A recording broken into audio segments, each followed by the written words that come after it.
João, capítulo 1,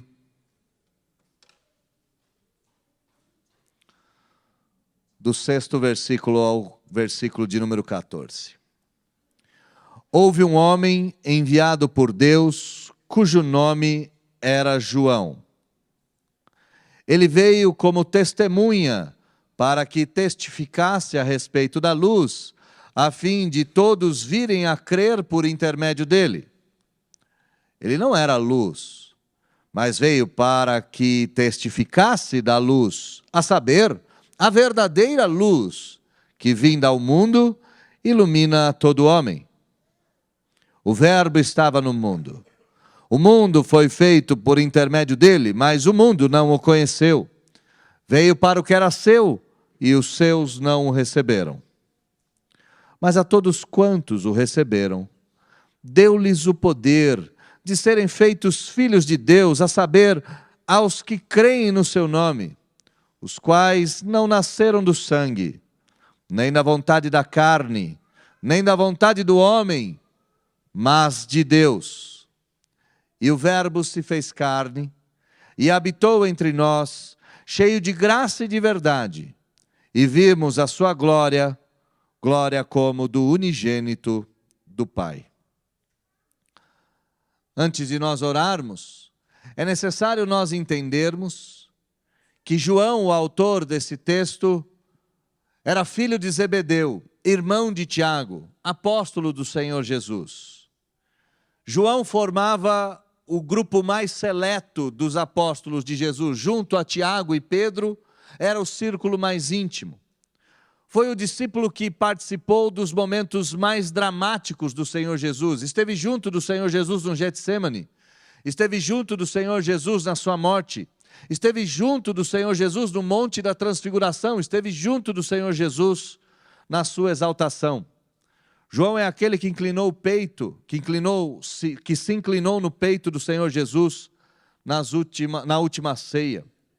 Foi tão próximo do Senhor Jesus, tão próximo, que recebeu a dádiva de viver de velhice, e esse foi o único que viveu no final da vida, e mesmo no final da vida, que viveu até o final da vida sem ter sido morto, e mesmo no final da vida, recebeu a revelação de Jesus, o livro de Apocalipse. Temos nas mãos um dos textos mais importantes, de um dos autores mais importantes. Para você ter uma ideia, João fundou Esmirna, Pérgamo, Sardes, Filadélfia, Laodiceia e Tiatira. Foi pastor em Éfeso, foi enviado a Roma, escreveu o livro do Apocalipse, escreveu as 3 cartas e escreveu o Evangelho de João. Não estamos diante de um livro secundário da história da igreja, não estamos diante de um pastor qualquer, não estamos diante de um testemunho que não podemos confiar. Estamos em mãos do testemunho de um pastor com mais de 50 anos de experiência, de um evangelista com meio século de história, de uma testemunha ocular dos eventos mais importantes do Evangelho, de um homem que entregou a sua vida ao Senhor Jesus e foi utilizado por Deus em toda a sua história, a ponto de no final da sua vida escrever o mais sublime dos evangelhos, o Evangelho de João. Ditas essas coisas todas, oremos ao Senhor. Deus Todo-Poderoso, misericordioso, eterno, nosso Deus e Pai. Sua palavra é lâmpada para os nossos pés e luz para os nossos caminhos. Abre e ilumina as nossas mentes, Senhor, por graça e misericórdia, para não somente recebermos a sua palavra, mas para entendermos a sua palavra que é pura, santa, perfeita, e mais, para que venhamos a nos tornar praticantes da sua palavra. Senhor nosso Deus, que o seu Espírito haja no nosso meio e que transforme as nossas vidas de acordo com sua santa lei. Não permita que nossas vidas venham a desagradar a Ti. Não permita, Santo Senhor, que o seu Evangelho seja proclamado em vão. Ajude-nos nessa bendita manhã a desfrutar da sua palavra. É isso que nós te pedimos, orando em nome do Senhor Jesus. Amém. O prólogo do Evangelho de João é tão surpreendente quanto o seu currículo, ou quanto as suas informações biográficas. Ele começa dizendo que Jesus é Deus. Ele começa dizendo que todas as coisas foram feitas pela segunda pessoa da Trindade, o Senhor Jesus. Ele começa nos dizendo que tudo que tem vida vem do Senhor. A vida estava nele e a vida era a luz dos homens. E ele diz que a existência do Senhor Jesus resplandece sobre tudo e todos. Tem um ponto de conexão dessa introdução, que é a luz. Você vai ver que na segunda parte do texto que foi lida, João vai falar da luz mais uma vez. Versículo 5 ele fala da luz, versículo 9 ele fala da luz, e versículo 14 ele fala da luz. Então tenha esse ponto de conexão entre esses três textos que nós estamos lendo. E por que eu estou dizendo isso? Porque a partir do versículo de número 6 parece que João muda de ideia, muda de história. Ele vai dar uma guinada na narrativa, e ao invés de falar de Jesus, ele vai falar de João Batista. E aqui fica claro porque eu comecei a exposição do texto falando quem era João o evangelista, para que você não tenha a confusão de pensar que esse João do versículo 6 é o mesmo João que escreve o evangelho. O João que escreveu o evangelho foi esse homem extraordinário que eu acabei de dizer. Um dos discípulos mais próximos do Senhor Jesus, que viu coisas incríveis, que esteve com o Senhor Jesus durante toda a vida. A partir do versículo de número 6, a narrativa muda e começa a falar de João Batista. Olha comigo no versículo de número 6. Houve um homem enviado por Deus, cujo nome era João. Não João o evangelista, não João o apóstolo, João o Batista. Este veio como testemunha para que testificasse a respeito da luz. Versículo de número 5 diz que a luz resplandece nas trevas. João veio para testificar a respeito dessa luz, a fim de todos virem a crer por intermédio da luz, por intermédio do testemunho de João Batista que apontava para a luz. Aqui, tanto quem testemunha quanto o alvo do testemunho são os meios pelos quais as pessoas viriam a crer. Isso aqui para nós não precisa ser esmiuçado. Versículo de número 8. Ele não era luz, mas veio para que testificasse a respeito da luz. Olha a diferença da narrativa. O versículo de número 1 diz: no princípio era o verbo estava com Deus e o verbo era Deus. No versículo de número 6 diz: havia um homem. João está deixando claro que Jesus é de outra natureza, que Jesus é de outra grandeza. Mas não tenha em mente que Jesus não é perfeitamente homem. No versículo de número 14 nós vamos ver que esse Deus se fez carne e habitou entre nós. Mas João quer começar a contar essa história mostrando as distinções, mostrando quem Jesus era e é, e mostrando quem os homens são, tendo como exemplo João Batista. E ele vai dizer: houve um homem enviado por Deus, ele não era Deus, e esse veio para testificar a respeito do verbo de Deus. Ele veio para anunciar o verbo de Deus. E esse homem, em hipótese alguma, era a luz ou foi a luz. Ele apenas testificou a respeito da luz. E aqui nós podemos já tirar o foco completamente da narrativa e voltar o foco para a nossa existência. Todos os homens vindos à terra não são Deus. Somos de ordens distintas. E nessas ordens distintas, temos funções distintas. O verbo, que estava com Deus e era Deus, fez todas as coisas. E ele resplandece no meio das trevas. Já os homens, vindos de Deus, têm outras missões. Veja qual é a missão do homem. O homem veio para testemunhar. Versículo 7. Serve de testemunha. Testemunha de Deus. Testemunha da luz. Ele veio para testificar, para dar provas a respeito da luz. E aqui é interessantíssimo.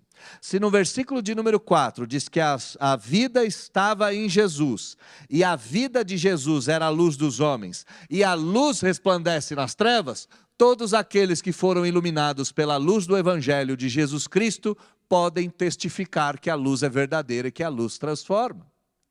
A ideia aqui é distinguir a essência das pessoas e a função. João não deve ser o alvo da crença, mas ele deve ser o testemunho que aponta a quem se deve crer. Termina o texto dizendo que ele não era a luz. Meus amados irmãos, essa é a nossa função descrita aqui em pouquíssimos verbos. Eu e você somos chamados para testemunhar do Evangelho e não para reinar sobre o Evangelho. Não somos Deus, não somos os criadores de todas as coisas. E por que eu estou dizendo isso? Porque infelizmente ainda perdura nos nossos dias essa ideia desse evangelho da prosperidade, em que a gente declara as coisas imaginando que todas as coisas vão passar a acontecer por nosso meio. Nenhum de nós vai dizer para a árvore crescer e ela crescerá, nenhum de nós vai dizer para a árvore morrer e ela morrerá, e muito menos nós diremos para Deus fazer isso e Ele fará. Nossa missão não é mandar em Deus, não é criar todas as coisas. Nossa missão é testemunhar. Nossa missão não é ser o alvo da crença, mas é ser a prova de que a luz transforma. Nosso objetivo é proclamar o Evangelho, não ser o centro das atenções, pelo contrário, apontar para Jesus Cristo, o Senhor. Eu gostaria só de fazer 2 pequenos parênteses aqui. Nós vivemos num tempo tão midiático, num tempo tão de redes sociais, num tempo de tantos conselheiros, de tantos pastores, que é muito comum nós enxergarmos pastores vestindo roupas coloridas e espalhafatosas. O texto diz que nós viemos para testificar a respeito da luz, que nós não éramos a luz, nós viemos para falar da luz, e pastor nenhum deve brilhar acima do Evangelho do Senhor Jesus. Se você porventura segue algum pastor que é em si mesmo um showman, que é em si mesmo uma figura que atrai todos para si, lembrem-se da luz que atrai os insetos. O único objetivo daquela luz é trazer os insetos para a morte. João Batista não era luz. João Batista veio para testemunhar da luz. João Batista veio para testificar dos efeitos da luz. João Batista veio ensinar a respeito da verdadeira luz. E o versículo de número 9 deixa isso claro. A saber, a verdadeira luz que vinda ao mundo ilumina a todo homem. Então a narrativa começa. Quem Jesus é? Ele é a luz. Passa para João Batista. João Batista fala a respeito da luz. Qual luz é essa? A verdadeira luz que ilumina todo homem, ou em outras palavras, a luz do Senhor Jesus. Compreendo o que o texto diz. Cristo é para as almas o que o sol é para o mundo. Cristo é a fonte de toda a vida, de toda saúde, de todo crescimento, de toda beleza, de todo ardor, de todo progresso espiritual e existencial. Ele é como o sol. O seu brilho traz benefícios para todos, para ricos e para pobres, para os de alta sociedade ou os de baixa sociedade, para aqueles que são de uma alta posição e para aqueles que não possuem uma alta posição, para judeu e para grego. Ele está disponível a todos, ele é a luz que ilumina todos os homens, ele é a luz que resplandece nas trevas. Todos podem olhar para ele, todos podem receber dele saúde e proteção. Todos podem buscar nele a salvação e a sua luz que retira todas as trevas. Se milhões de pessoas no mundo são insanas, ao ponto de morar em cavernas, de viverem em escuridão, nós ainda somos aqueles que anunciam que fora das trevas ainda há a maravilhosa luz. Nós não somos a luz. Nós não viemos para falar de nós mesmos. Nós não somos o centro das atenções. Nós viemos para testemunhar da luz, para testificar da luz, para anunciar a luz para todo homem, toda mulher, mostrando que Cristo é o verdadeiro sol, que Cristo é a verdadeira luz, que não há outra luz para pecadores a não ser o Senhor Jesus Cristo. Então aqui a introdução do texto já está clara. Jesus é a segunda pessoa da Trindade, por ele todas as coisas foram feitas, ele é a verdadeira luz. João veio, ele não é a luz, veio para testificar da luz, a saber, a verdadeira luz que estava no mundo. Como é que essa luz se manifestou? Como é que essa luz age? Como é que essa luz se revela? Olha comigo o versículo de número 10 até o versículo de número 14. E aqui nós vamos discorrer, e é aqui que está o meu sermão, nesses versículos finais do texto que nós acabamos de ler. Diz o texto: o verbo estava no mundo, o mundo foi feito por intermédio dele, mas o mundo não o conheceu. Veio para o que era seu, e os seus não o receberam. Mas a todos quantos o receberam, deu-lhes o poder de serem feitos filhos de Deus, a saber, os que creem no seu nome.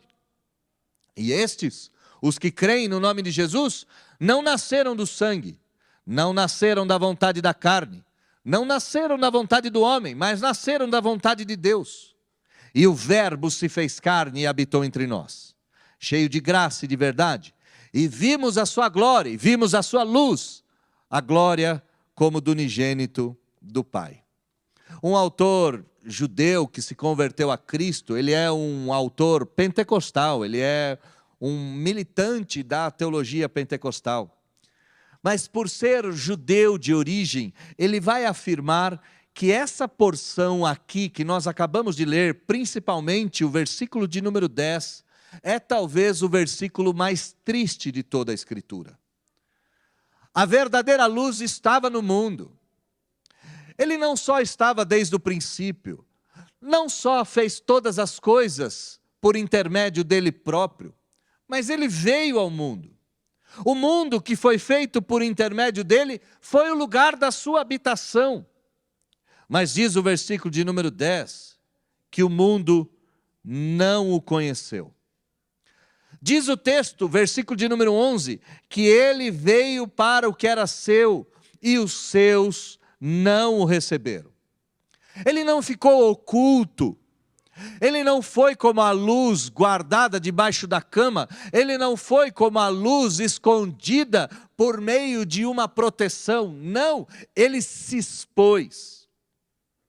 Mesmo sendo criador de todas as coisas, mesmo sendo feitor do mundo e de toda a humanidade, mesmo sendo o autor da vida, ele decide vir até o mundo. É como se o Criador decidisse se rebaixar ao nível da criatura. Mas note o quão triste de fato é esse texto.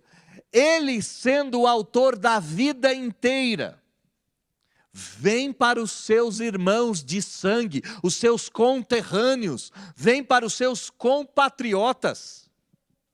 Mas diz o texto que os seus não receberam, antes o rejeitaram.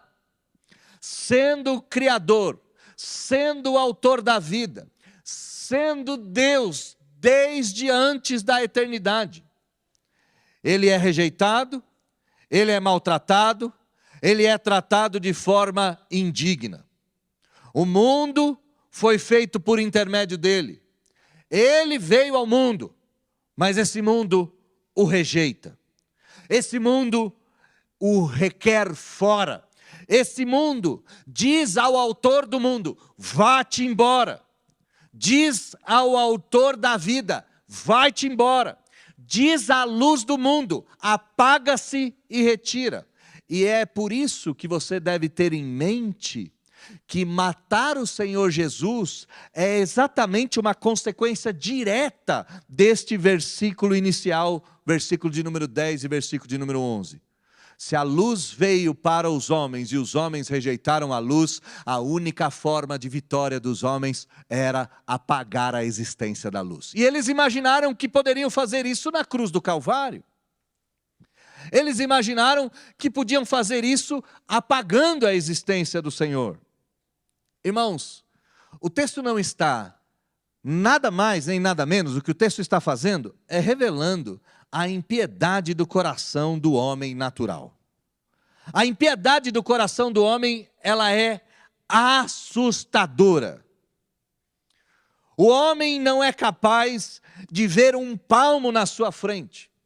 E mesmo quando a luz se revela, os homens naturais querem destruir essa luz, querem usurpar essa luz, querem arrancar a existência dessa luz.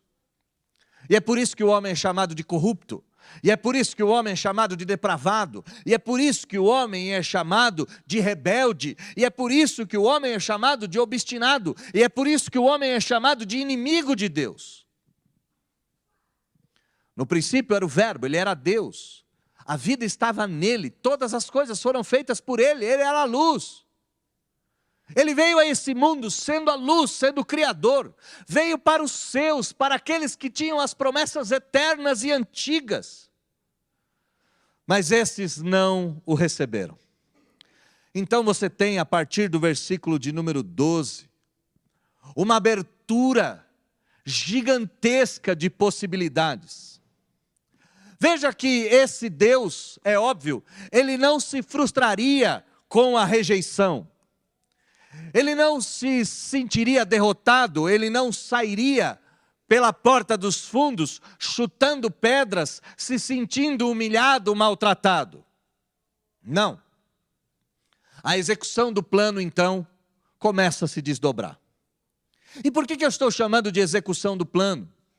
Porque lá, quando Deus chama Abraão, os judeus, o seu povo, a expectativa era que o povo de Deus levasse o evangelho para todas as nações. Mas ao invés disso, por causa da obstinação do coração, os judeus se ensimesmaram neles próprios.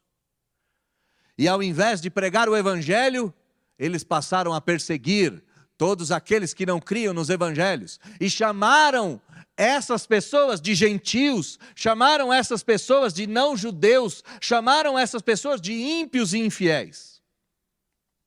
Mas acompanhe o versículo de número 12, aqui nada de toda a história. Mas a todos quantos o receberam, deu-lhes o poder de serem feitos filhos de Deus, a saber, aos que creem no seu nome, os quais não nasceram do sangue, nem da vontade da carne, nem da vontade do homem, mas de Deus.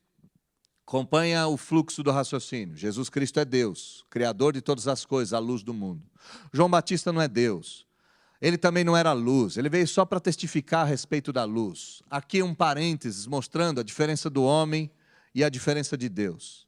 A saber, a verdadeira luz é Jesus Cristo. E Jesus Cristo veio para o que era seu, cumprindo as promessas antigas. Refazendo a bobagem do povo de Deus, que não havia anunciado o evangelho da salvação para todas as criaturas. Mas para surpresa e espanto de todos nós, os seus não o receberam.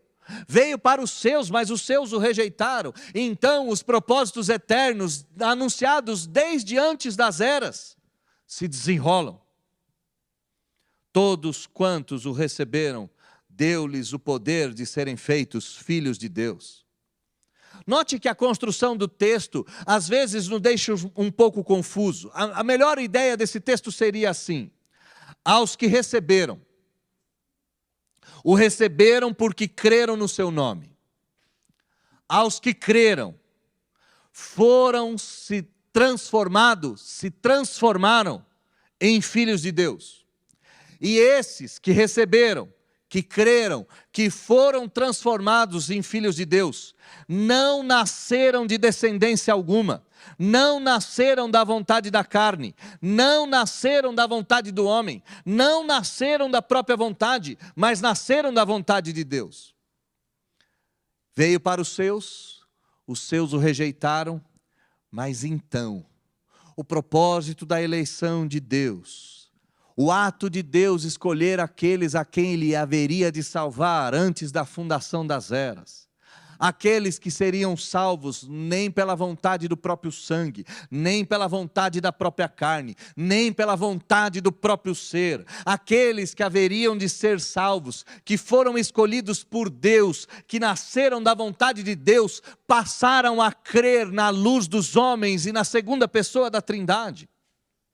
A vinda do Senhor Jesus cumpre as promessas em que Deus disse a Abraão que todos os povos seriam benditos. Ele era a luz, a rejeição dessa luz faz com que a palavra de Deus se cumpra. E aqui, meus amados irmãos, nós somos o efeito direto desses dois versículos. Se o versículo de número 10 é a causa da morte do Senhor Jesus, o versículo de número 12 e 13 é a causa de nós estarmos aqui. A rejeição dos judeus permitiu o cumprimento das Escrituras. E então Deus, que havia escolhido povos de todas as tribos, línguas, raças e nações, que havia elegido o seu povo antes da fundação do mundo, que escreveu o nome dos seus eleitos no livro da vida, antes da fundação do mundo, cujo livro está encerrado, esse Deus fez com que pessoas como eu e você passássemos a crer no nome dele. Os seus o rejeitaram, mas todos aqueles que o receberam foram feitos filhos de Deus. Nós que não estávamos nas promessas, nós que não sabíamos da história, nós que nunca tínhamos ouvido falar do testemunho, nós que não críamos na luz, fomos então enxertados na videira verdadeira. Fomos atraídos não pela nossa vontade, não pela nossa carne, não pela nossa razão, fomos atraídos pela vontade de Deus. Diz o versículo de número 13, que aqueles que creem no nome de Jesus, só creem em Jesus porque Deus quis. E então nós passamos a crer. A luz que ilumina todo homem, iluminou a nós mesmos. E nós passamos a crer, e nós passamos a servir, e nós passamos a adorar. E nós nos tornamos filhos de Deus. No princípio, Jesus estava em todas as coisas. Aliás, todas as coisas foram feitas por meio dele. Aliás, a vida só surge nele. Aliás, ele é a luz do mundo. Essa luz veio para o mundo. Essa luz abandona a sua glória e vem para esse planeta, vem para os seus e os seus o rejeitam.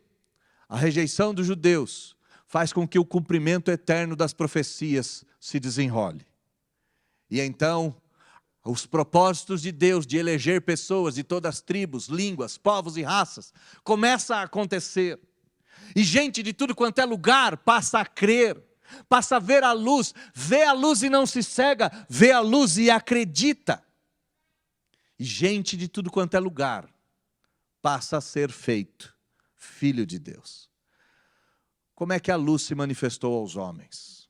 Como é que essa luz foi entregue à raça humana? E aqui no versículo de número 14, nós temos um dos textos mais bonitos da Escritura. A luz veio ao mundo, diz o versículo de número 5. A luz resplandece nas trevas. Versículo de número 9. A verdadeira luz veio ao mundo. Como é que essa luz veio ao mundo? Versículo 14.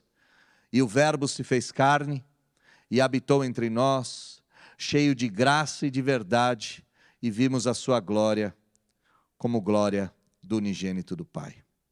A primeira coisa que me salta aos olhos do texto é que o Verbo se fez.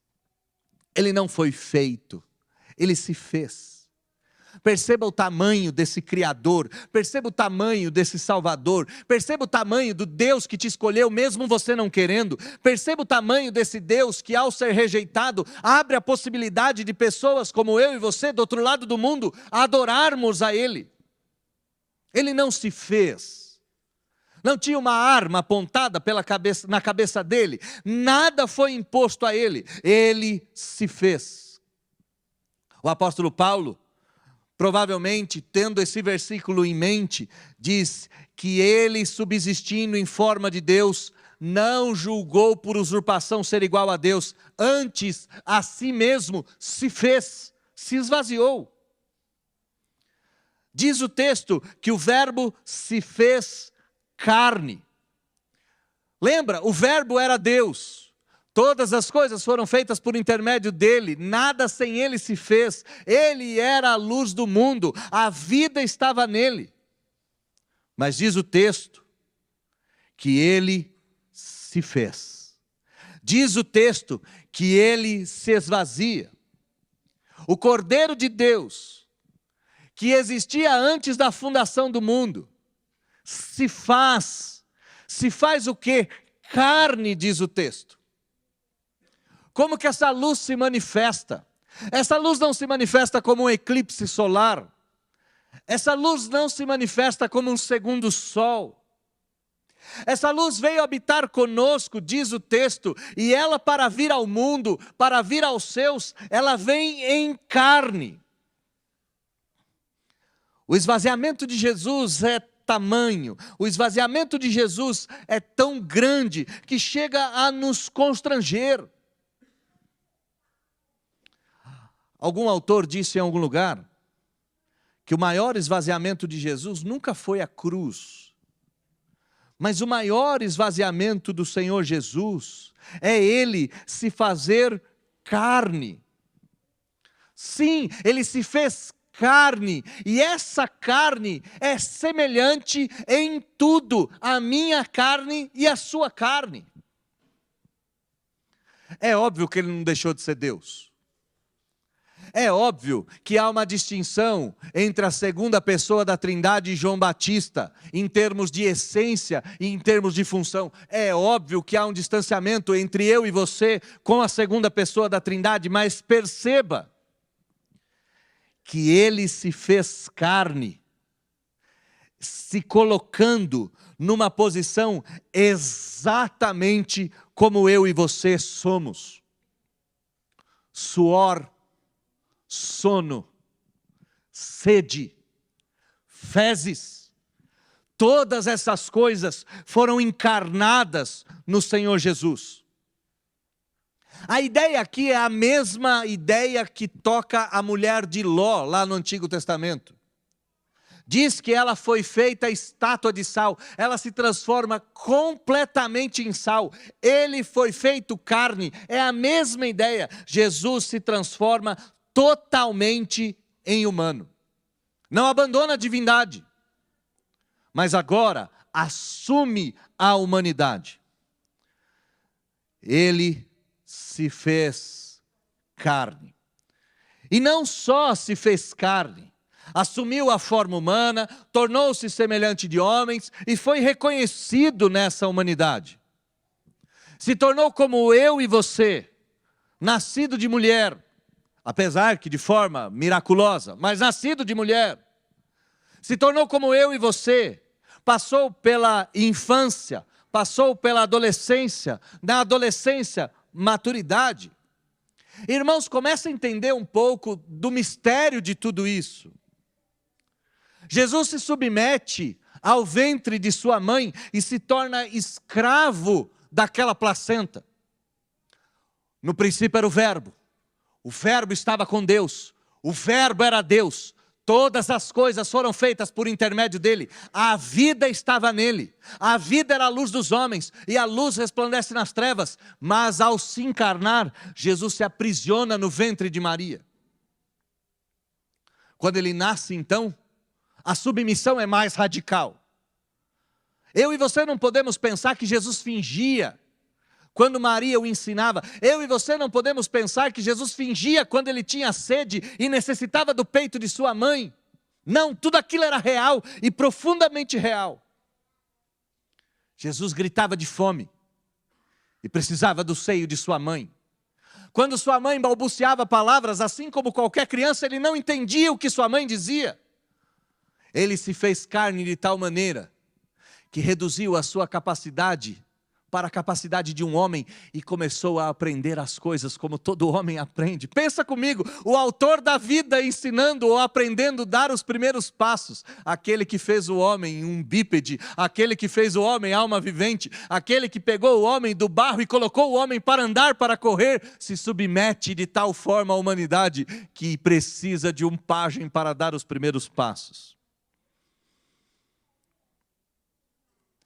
Ele precisou de comida, precisou de bebida, ele precisava dormir, e Jesus, estando tão cansado, dormia no barco enquanto a tempestade o assolava. A Bíblia diz que ele foi tão humano, que ele chorou, e o choro dele foi um choro tão angustiante, que dos seus poros verteu sangue. E ele sorriu, e como ele sorriu, ele foi para um casamento, ele sorriu, ele abraçou as crianças, ele sorriu ao ver a obra do Pai, ele sorriu ao libertar um menino, ele sorriu ao libertar uma menina, ele sorriu ao libertar uma mulher. Foi tão bem-humorado, mas ao mesmo tempo tão irado. Ele chutou os cambistas, ele amaldiçoou os fariseus, ele condenou a raça incrédula. Ele se tornou tão carne, que ele precisava se retirar para orar. Ele se tornou tão carne, que ele precisava ler as Escrituras. Ele se tornou tão carne, que ele foi tentado pelo diabo. E lá naquela tentação ele poderia cair. Ele era Deus. Estava com Deus, todas as coisas foram feitas por intermédio dele. Veio a esse mundo em carne, veio para os seus os rejeitaram.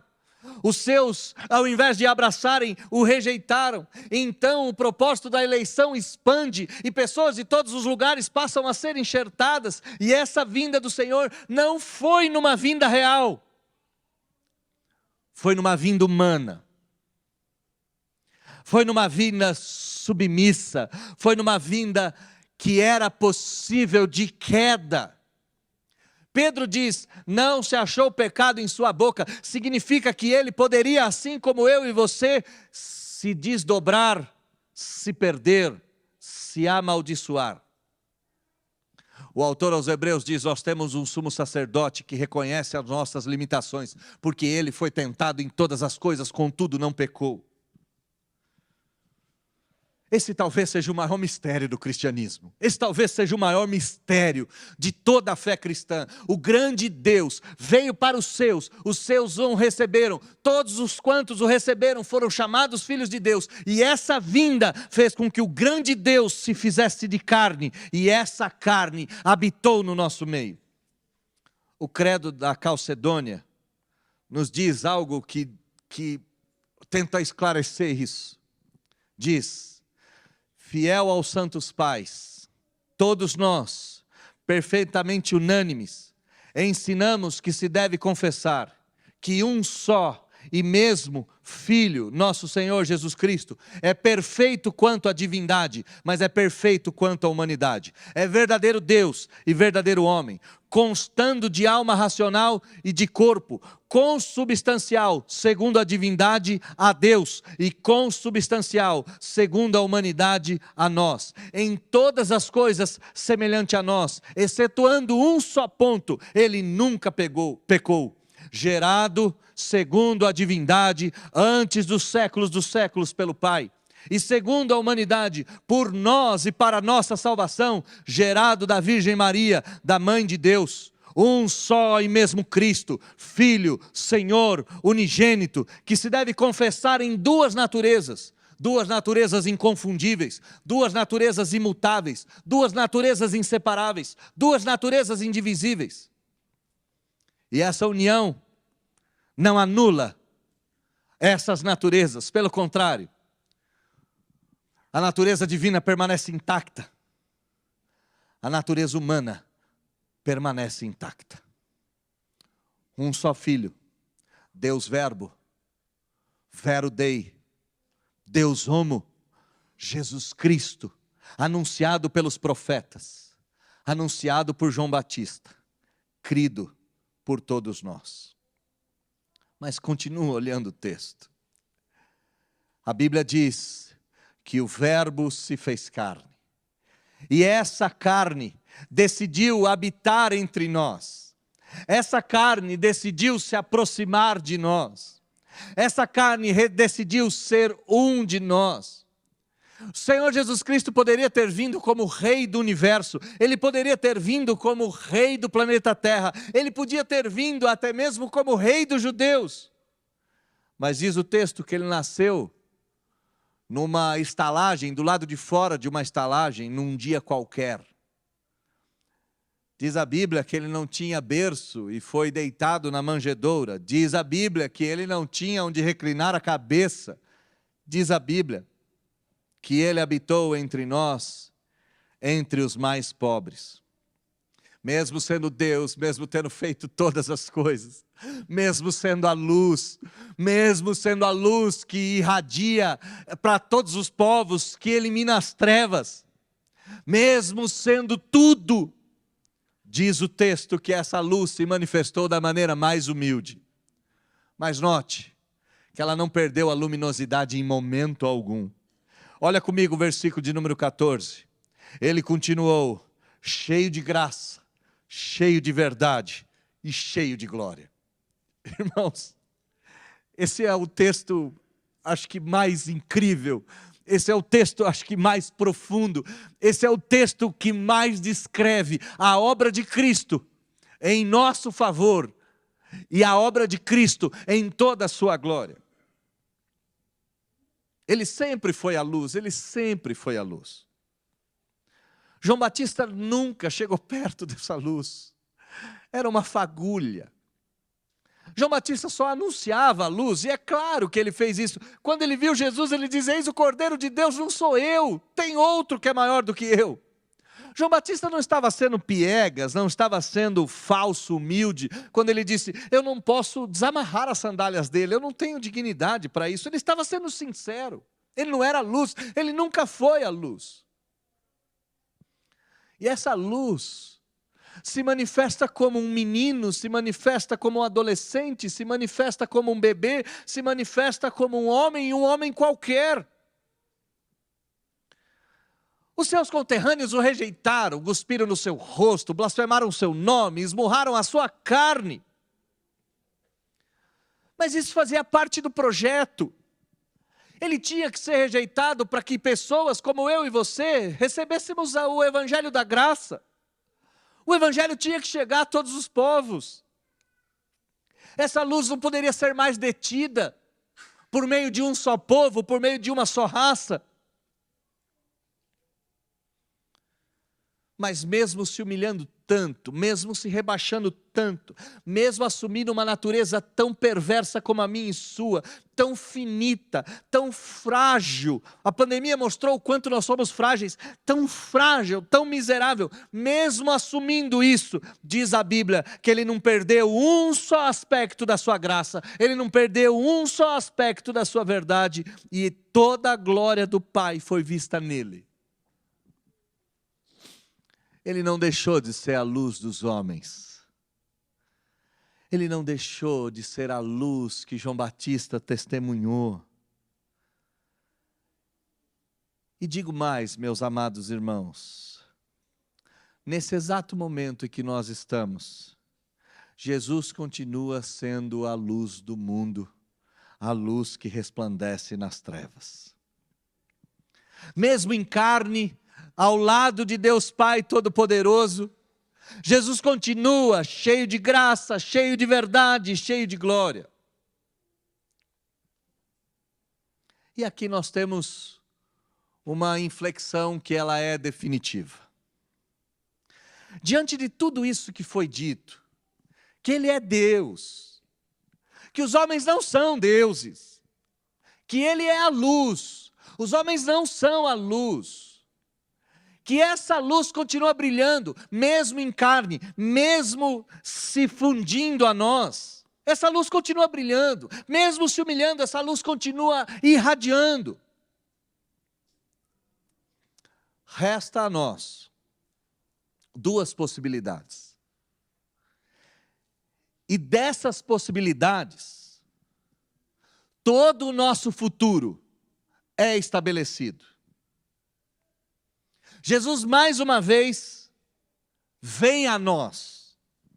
Mais uma vez, Ele chega até nós. E como é que Ele chega até nós essa manhã? Ele está sendo apresentado como de fato Ele é. Deus e homem.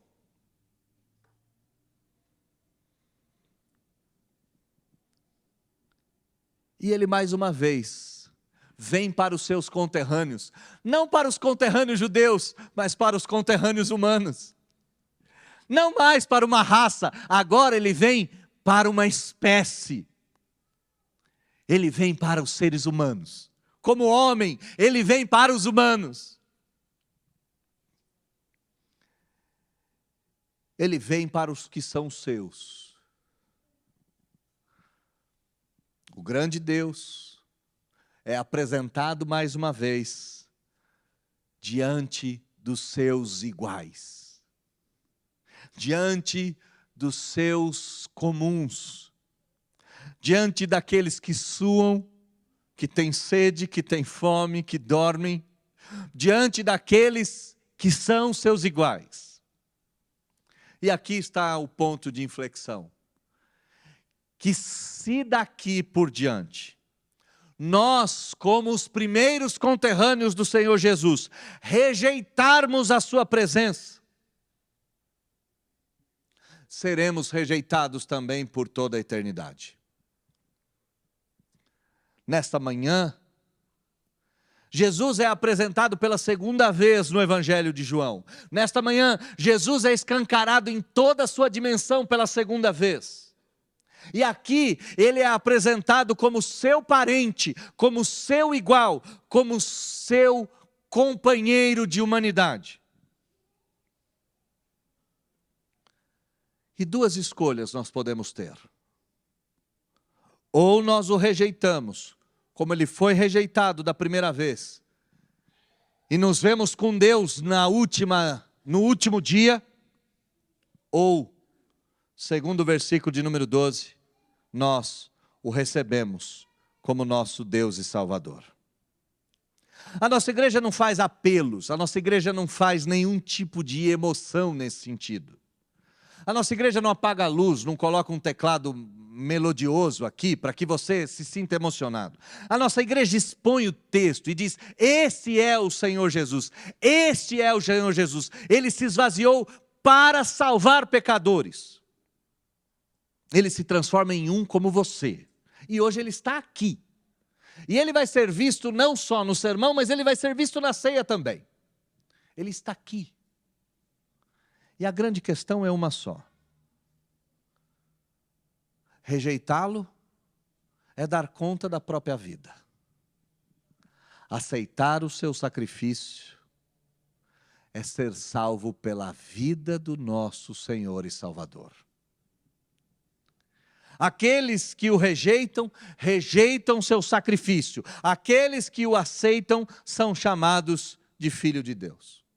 É claro que só aceita Jesus quem Deus quer. É claro que só recebe o Senhor Jesus os eleitos de Deus. É claro que só se dobra ao Senhor Jesus aqueles que foram escolhidos antes da fundação do mundo. Contudo, a responsabilidade sempre é nossa. E eu quero terminar esse sermão exatamente do jeito que eu imagino que João escreveu. João escreveu dizendo: viu, eu preciso apresentar a vocês quem é Jesus. Ele é Deus. Vocês estão achando que ele é igual João Batista, um profeta qualquer? Não, João Batista era menor. João Batista só falava dele. Ele era luz.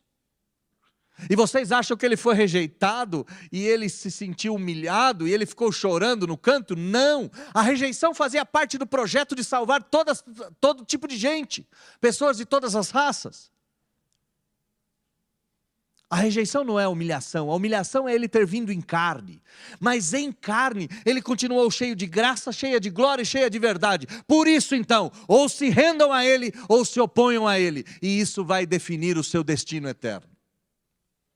E eu não posso inventar outro jeito de expor o texto. Porque eu imagino que esse texto seguiu exatamente esse fluxo. Eu imagino que esse texto seguiu exatamente essa história. Eu imagino que esse texto foi escrito exatamente para mostrar que o Senhor Jesus é a luz do mundo que salva pecadores miseráveis de um destino infernal. E como a gente não faz apelo, como a gente não faz nenhum tipo de malabarismo teológico, como a gente não faz nenhum tipo de emocionalismo barato, você fica com esse Jesus dentro da sua consciência e martelando de forma clara, e aí, ou você o escolhe, ou você o rejeita. Se você o rejeitar, o destino àqueles que o rejeitaram é o mesmo destino dos judeus. No ano 70, o templo foi destruído, as maldições da perseguição do Filho de Deus caíram sobre aquele povo, e aquele povo padeceu pelos séculos, que viriam de forma brutal. Mas o pior é o padecimento no inferno, aquele que ainda não foi visto pelos olhos humanos. Se você o rejeitar, você está rejeitando o Deus em carne, você está rejeitando o autor da vida, você está rejeitando aquele que é a luz do mundo, você está rejeitando aquele que trouxe salvação para a raça humana de forma tão humilhante que se tornou um igual a você. Você está rejeitando a sua única possibilidade. Mas se você aceitá-lo, você passa a ser um com Ele, você passa a ser chamado de filho de Deus. Se você aceitá-lo, você passa a ter as delícias eternas. Você passa a ter o nome reconhecido no céu e no inferno como um não passageiro de lá, no céu como um habitante eterno daquele lugar. Você passa a ser reconhecido como filho de Deus, como alguém enxertado na videira verdadeira, como um eleito de Deus antes da fundação do mundo, como alguém a quem Deus muito amou. Se você aceitá-lo, você recebe o autor da vida, o Deus em carne, aquela luz que ilumina todos os homens e ilumina as trevas da sua própria existência. Se você recebê-lo nesta manhã, toda a sua história passa a ser contada de uma outra forma. É bem provável que você não fique rico, é bem provável que você não pare de sofrer, é bem provável que nada de material aconteça na sua vida. Mas é certo que as tormentas do inferno jamais serão experimentadas por você. É certo que as delícias do céu serão reservadas para você. É certo que você deixa de ser inimigo de Deus e passa a ser amigo de Deus e caminhar com Ele para o resto da sua vida. É certo que o seu nome, que foi escrito no livro da vida antes da fundação do mundo, permanecerá intacto para todo sempre. E nada nem ninguém poderá te separar do amor de Deus que está em Cristo Jesus. Como é que você faz esse tipo de escolha? Vem à frente? Lógico que não, eu não faria isso de forma alguma. Compete a você. Nesse exato momento, depois de Jesus ter sido apresentado dessa forma, conforme João fez, compete a você. Ou se render a Ele, ou rejeitá-lo, sabendo que a sua decisão tem consequências eternas. Feche seus olhos, baixe a sua fronte e fale você com esse Jesus, porque eu confesso para você que eu também preciso falar com Ele.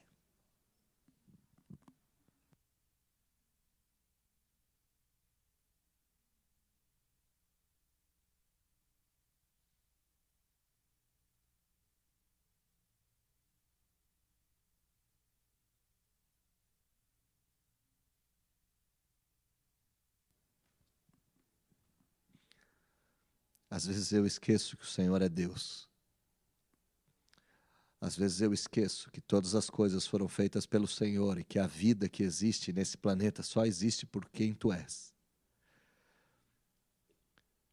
Às vezes eu acho que eu sou a luz, às vezes eu acho que eu vim falar de mim mesmo, às vezes eu acho que eu devo brilhar. Às vezes eu me perco, e me perco de tal forma que chego até a Te rejeitar. Rejeito Tua humanidade, rejeito Teu sacrifício, rejeito a tua grandeza, rejeito a tua luz. Me ponho do seu lado e imagino ser um igual contigo em divindade, quando na verdade sou um igual contigo em humanidade. Inverto a ordem das coisas. Imagino João Batista ser um Deus e me coloco ao lado dele e quero roubar o seu trono. Me esqueço que o seu maior sacrifício não foi morrer naquela cruz, que o seu maior sacrifício foi se fazer carne, foi habitar entre nós, foi se humilhar dessa tal forma. E me esqueço que a sua luz ainda irradia sobre a carne. Tu és a imagem do Deus invisível. Ao olhar para o Senhor Jesus, ainda vemos a graça, a verdade, a glória do unigênito, daquele que é diferente, daquele que é único.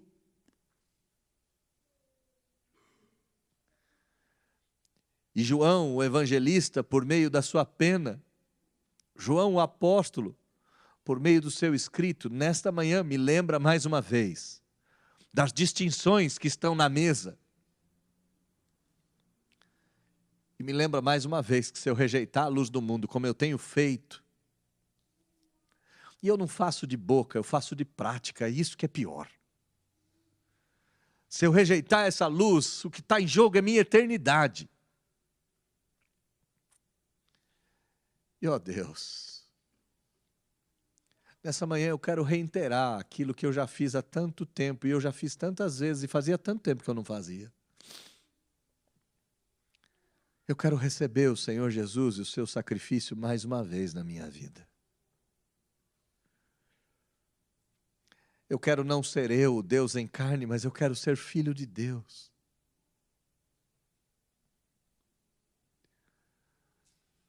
Eu quero me render à humildade, à humilhação, para aprender a ser tão humilde como Ele foi.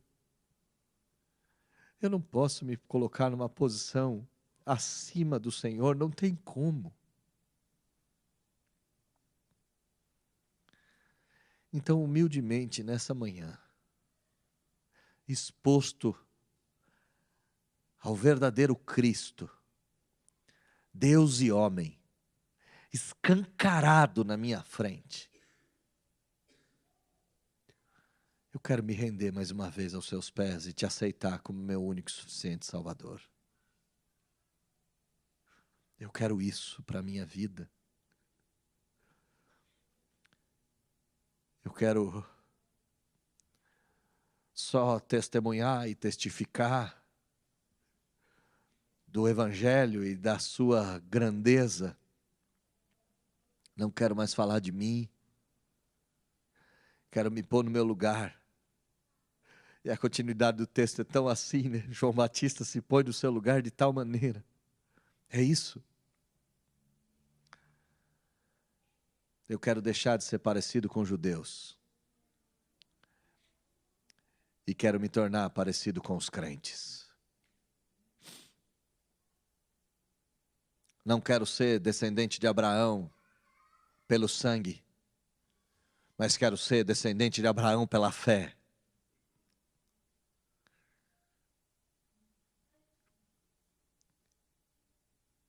Eu quero te receber pela fé, crendo que o Senhor é tudo o que eu preciso.